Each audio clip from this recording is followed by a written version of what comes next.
Saga Buffon, partie 1, la naissance du prodige.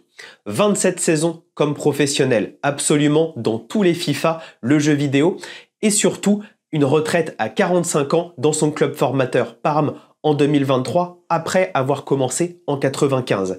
C'est la longévité de Gianluigi Buffon, et donc c'est l'occasion sur Dernier Rempart de faire une saga sur toute sa carrière. On va faire 4 vidéos qui passent sur 4 périodes de sa carrière, et on va voir les dates clés à chaque période. On commence avec la naissance du prodige. La première date clé, c'est juin 1990. Pourquoi 1990? Parce que c'est la rencontre entre l'Argentine et le Cameroun lors du Mondialé italien de 1990. Gianluigi Buffon a alors 12 ans et il regarde ce match d'ouverture absolument exceptionnel entre le champion en titre et une nation que l'on pensait pas voir ici, le Cameroun. Et évidemment, c'est la grande surprise, c'est la victoire du Cameroun face à l'Argentine championne du monde, un petit peu comme les Sénégalais face aux Français en 2002 ou encore comme l'Arabie Saoudite face à l'Argentine en 2022. Et donc, il regarde ce match et il se prend de passion pour le Cameroun et surtout, il trouve une idole, Thomas Nkono, le gardien des Lions Indomptables qui va réussir à garder sa cage inviolée.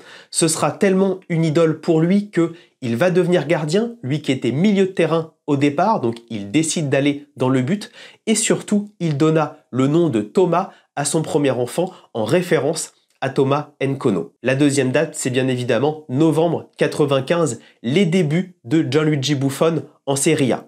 Il faut comprendre le contexte, on a le premier gardien qui s'est blessé de longue date et on a le deuxième gardien qui est pas franchement très bon lors de cette saison et Gianluigi Buffon à l'entraînement qui est troisième gardien, qui vient d'intégrer le groupe Pau, devient de plus en plus fort et pousse de plus en plus à la porte.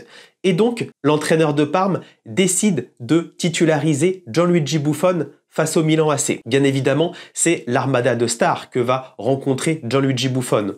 On a George Weah qui vient tout juste de gagner le Ballon d'Or, on a Marco Simone qui passera par le PSG et on a plein de stars, les Maldini, les Baresi, bref, une armada de stars et Gianluigi Buffon réussit un clean sheet lors de ce match et donc va être de nouveau titularisé dans d'autres matchs. Ça, on le sait moins. Il va être titularisé face à la Juventus, face à Naples, face à la Lazio. Bref, des cadors de la Serie A. Et surtout, il va en sortir vraiment grandi. Il a tellement montré que Carlo Ancelotti, quand il va prendre le banc de Parme la saison suivante, va titulariser Gianluigi Buffon dans les buts de Parme. Et il va y rester entre 96 et 2001. Ensuite, ce qu'il faut comprendre, c'est que Parme, dans cette Serie A des années 90, qui est le meilleur championnat du monde, est un petit peu comme le Stade Rennais. En fait, il oscille entre la 5e et la 3e place. Donc, ça fait pas des coups d'éclat, ça sera jamais champion d'Italie, mais c'est pas mal. On peut penser aussi à Tottenham en première ligue. Ça ressemble un petit peu à ça, avec de très bons joueurs, une arrière-garde absolument exceptionnelle, Cannavaro, Thuram, Santini. Bref, Buffon est bien gardé. Et le pic de cette épopée parmesane, c'est bien évidemment mai 1999, où ils vont remporter la Coupe d'Italie, notamment face à la Fiorentina, de Edmundo, Batistuta, Rui Costa, Toldo dans les buts. Et surtout, ils vont remporter la Coupe de l'UEFA face à l'OM, face à l'armada de l'OM de cette très belle saison, avec Porato dans les buts, Pires, Blanc, Dugarry, Ravanelli. Une très belle épopée de Parme qui fait le doublé des coupes cette année-là. Et donc, ça va être le pic de Buffon avec Parme. Ensuite, on va avoir l'Euro 2000 où malheureusement il va se fracturer la main. Il avait déjà vécu la Coupe du Monde 98 comme troisième gardien de Pagliuca. Et donc la dernière date qui est super importante, c'est bien évidemment juillet 2001 lorsqu'il va signer à la Juventus pour 53 millions d'euros.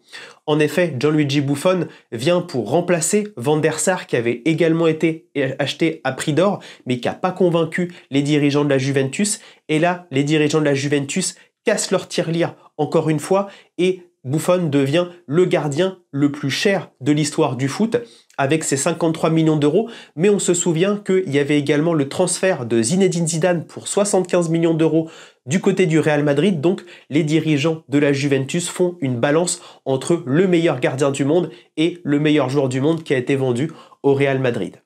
Donc voilà un petit peu l'ascension de Gianluigi Buffon qui, avec son style très énergique, montre encore un nouveau style de gardien italien, un peu moins dans le placement, un peu plus dans l'énergie, la poussée. Bref, il est vraiment au-dessus du lot et on va voir à quel point au début des années 2000, il va devenir une référence au poste. Mais ça, on verra ça dans la deuxième vidéo.